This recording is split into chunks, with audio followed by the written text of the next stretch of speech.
What's up, everybody? It's your boy Duty back again with another video, and of course we're going to be taking a look at our boy DSP's stream yesterday of Jedi Survivor, a game your boy Duty wants to play, but you know, I keep up on gaming news, and I knew that it was just going to be a disaster initially.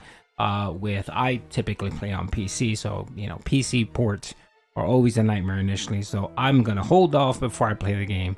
But of course, you know, our boy Phil likes to go into it raw, not knowing anything, being blind. But of course, for this one, he does state that he did read some reviews and everyone praised it. If you actually watch some good reviewers, they actually said that the game had a lot of problems, especially with frame rates and so on. But, you know, our boy Phil never pays attention and just doesn't do any amount of research.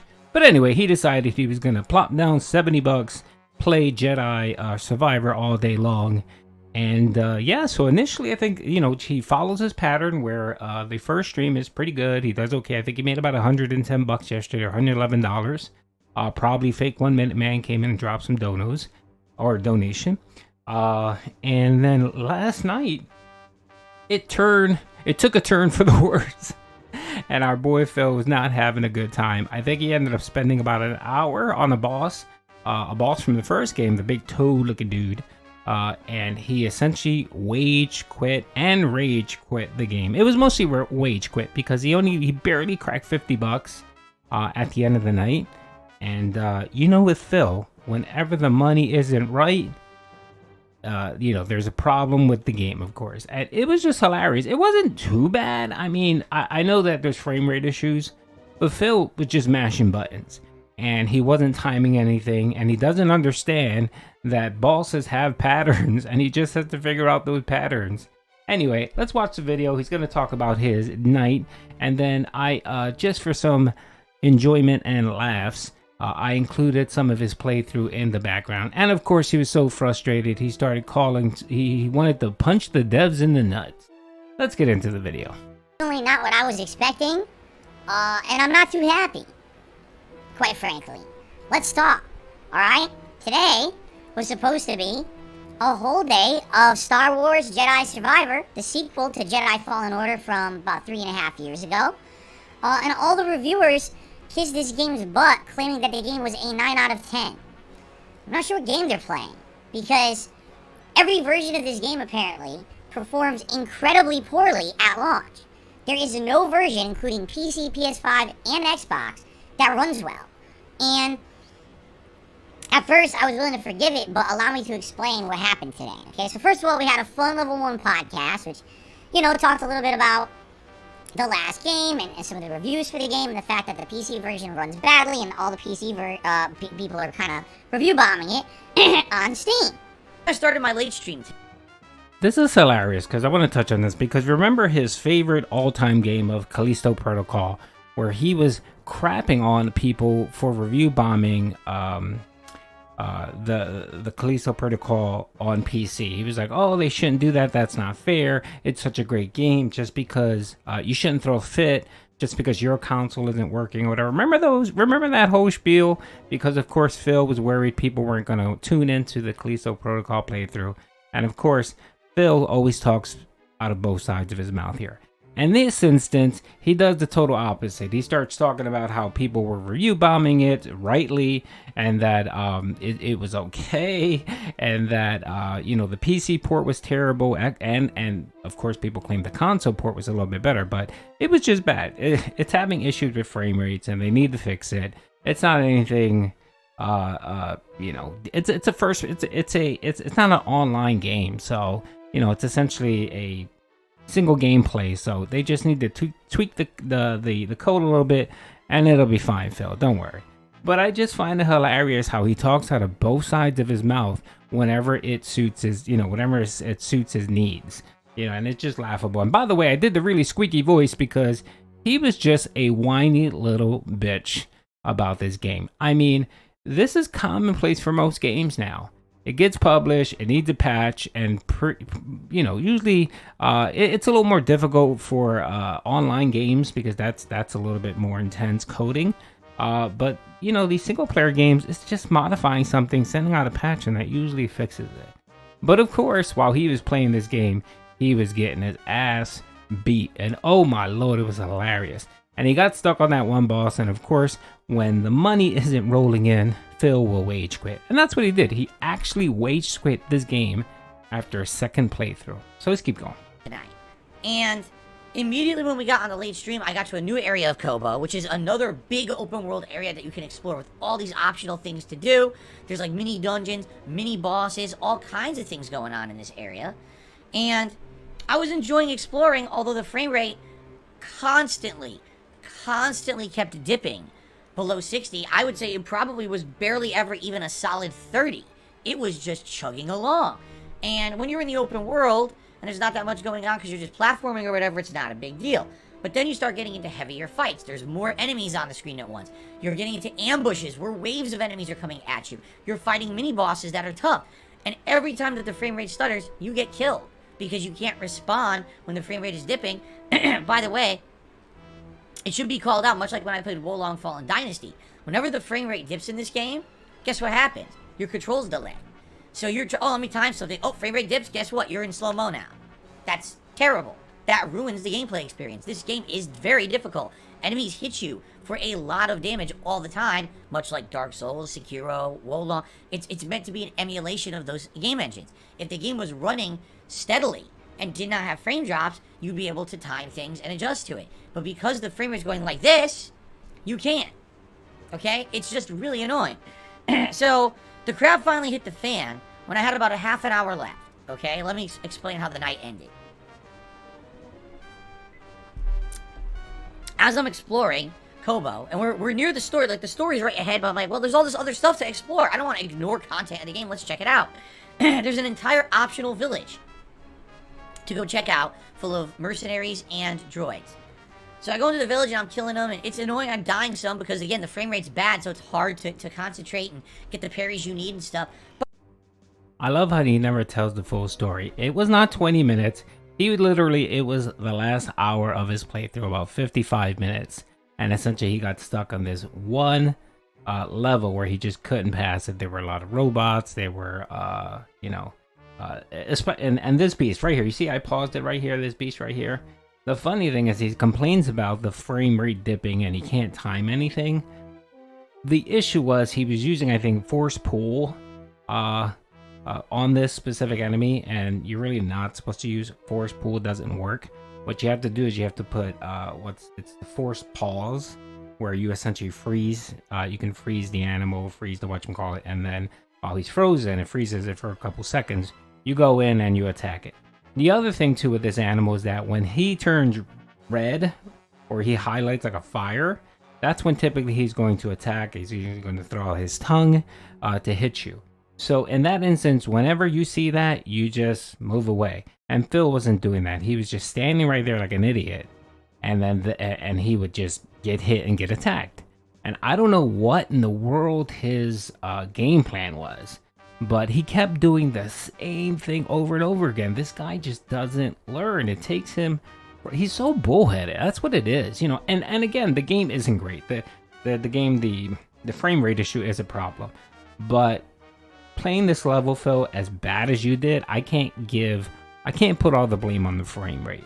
And most of the game, it looks like you were just mashing your buttons, and you keep seeing it in the background. So let's keep going. But I'm chugging through, and then finally I get to a hidden area.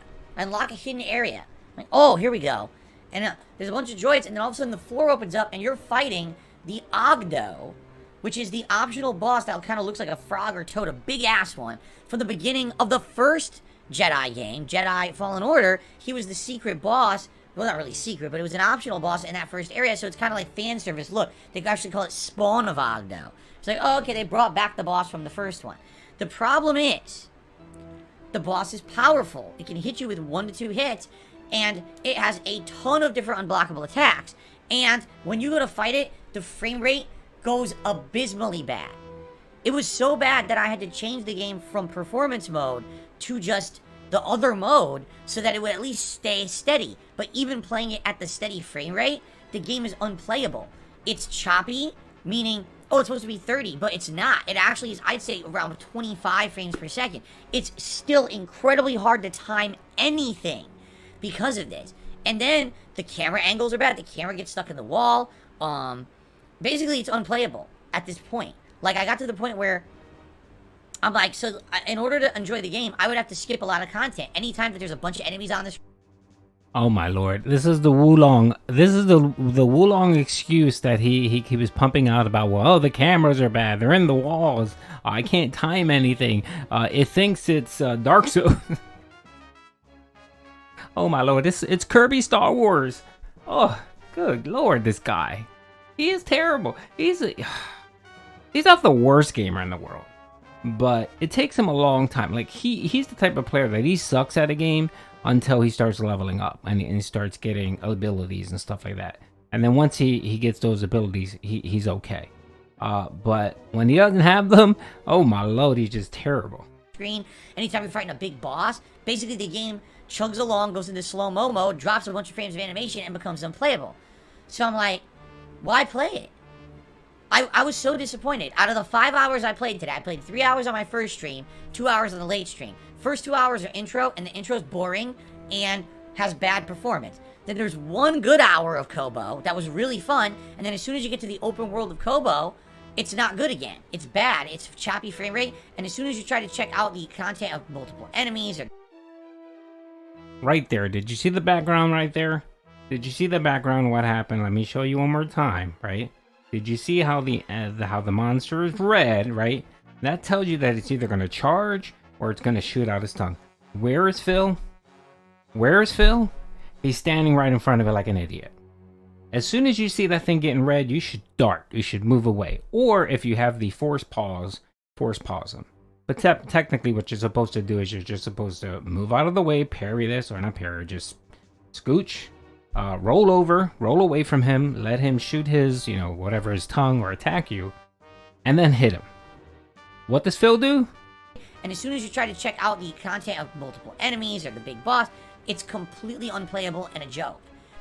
That's right. Phil just stands there like an idiot, gets attacked, and then blames the game. That's not the game. That's not frame rate. That's not the game. That's not netcode. That's you idiot. You had to move. As soon as you saw him turn red, and he was red for a couple seconds before he even attacked, you did not move out of the way. And that was essentially the gameplay over and over again, and that's why he kept dying. Let's keep going. I can't believe EA and Respawn, good reputable company, made a great game with Jedi Fallen Outcast. This one is dog shit right now. On every format. It's not just, oh, just PC's bad, oh, just console. They're all bad. Every version of the game is bad. They sold everyone an unfinished, unpolished piece of shit for $70. How did the fuck did they think they're gonna get away with that? Like, they just ruined all the good faith that they built up with Fallen Order. Like, so many people must be upset at this fucking broken-ass game right now. It's just not fun to play because the frame rate is so inconsistent. It's not fun to play because he didn't have the money buff. That's all what it is. That's all it was. This game is set up so that you can go to the... So the way the game is set up, if you're not familiar with the game, is you have multiple worlds, and you're supposed to choose any world you want to go to, typically. You're not going to finish everything in that world at that point. You're going to have to travel to do something else, and then eventually you may get a force ability, like the force freeze, to freeze or whatchamacallit, where then you can come back to this world and then fight this boss. He should have figured out that he didn't have enough abilities, force abilities or strength to fight this boss. So he should have skipped it. It was optional. So skip it, do the rest that you can in that specific world, travel to go do something else, and then when you get a specific force ability, then you can come back and fight the boss. That's the way the loop of the game is. It's not just, okay, go to one world, then go to the other, and then go to the other, and then go to the other, and then you're at the end of the game. No, it's made so that you can have, you can platinum everything. You can do all the special bosses and all that stuff. You can do all the collectibles, but you can't do it right at that time. You know what I mean? Like when you don't have the abilities, like to fight this boss. The ability to fight this boss, like I said, is the force freeze. He probably didn't have it yet, so he should have just skipped this thing after playing it for an hour, go somewhere else, go to another world, and then probably get the ability he needed. And then if he wanted to come back to fight this boss, he could. That's the way the game is made. But does Phil do that? Nope. He'll sit there for 50 minutes, fight this boss that he can't beat because he's either lazy, stubborn, or feels like, oh, I need to prove something. And the only thing you're proving is that you're an idiot. So you were frustrated. There were a lot of trolls in your chat, and you were just like, you know what? I'm not getting any money on this. I'm gonna penalize my viewers, and I'm not gonna play this anymore until they fix it. Sure, okay. I'm pretty positive he may not even play this ever again. And being that if he plays it later, no one's gonna really have interest in it. So the tips and the support isn't gonna be there. So then he'll have to do the whole Wulong, you know, oh, I want to play, you know, it's frustrating, I'll play it, but I need your buy-in. That's what he's going to do with this game, and it's quite pathetic. Let's watch a little bit more, and then I'll wrap this video up. And it fucks the game up. So, here's the thing. The game looks like it's well designed, the boss fights are interesting, the enemies are cool, but the game's unplayable because the performance is so bad. I was raging so bad at the end of the stream, the whole last half hour, I'm like, there's nothing fun about what I'm doing. I'm dying constantly. I should be able to beat this boss. I can't beat it because it just hits me cheaply because it can't dodge, can't block, stuck in the wall. What the fuck is this piece of shit? It's just, it's a joke. It's a real joke how bad this game is compared to the performance of the first one. So, I'm incredibly upset. I feel like right now, I mean, just giving you my honest opinion, I feel like I wasted $70 buying this game because it doesn't run well at all right now, and I have absolutely no fucking desire to play a game that runs like shit. Alright? I have many other better things I could be doing with my time than playing a game that runs like dog shit. So I'm done with it for now. Really, I'm actually done with it until they fix it. I don't know. Hopefully they will patch it over the course of this next week, and then the game will start running well. But right now, I'm not playing a dog shit game that runs like shit because they didn't feel like optimizing it for any format. It's not even like, oh, you chose the bad console. No, no, no. It runs like shit everywhere. Everyone on the internet is collectively saying this game has tons of performance issues. What were they thinking today? How the fuck did the reviewers miss this and give it 9 out of 10? They're idiots, or they're liars, or they got some different version. I don't even know, but how do you accept the fact that the game runs so poorly? It's basically an unplayable mess. I love how he just throws out random nonsense without confirming anything.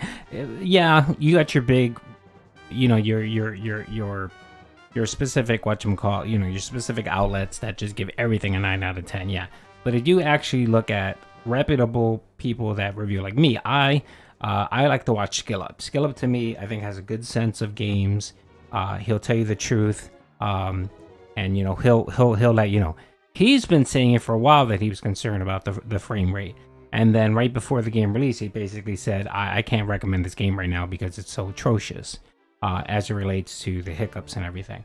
So if you actually would have went around, you would have saw that, yeah, there are some issues here and people were talking about this. You know, Kotaku, all these stupid gaming, whatchamacallit, they give everything a 9 out of 10. No, you don't rely on those, Phil. And the other thing, Phil, is I thought you said that, you know, you don't like to read anything because you want to go in with fresh eyes and you don't want to be spoiled. What happened to that? And now you're claiming that you're just a hot mess, Phil. You're just a hot mess. Anyway, Phil has wage quit Jedi Survivor in record time, and yeah, and of course his new slogan is "Punch the dev in the nuts." Yeah. This guy.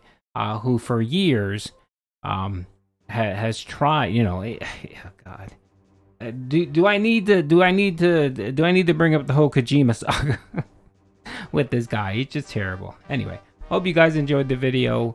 Yeah, I'm pretty sure he's gonna rage today on his daily on his podcast about the game and talk about how, you know, Respawn and EA are a bunch of idiots and then so on. So the same spiel. So anyway, hope you guys enjoyed the video. Peace out.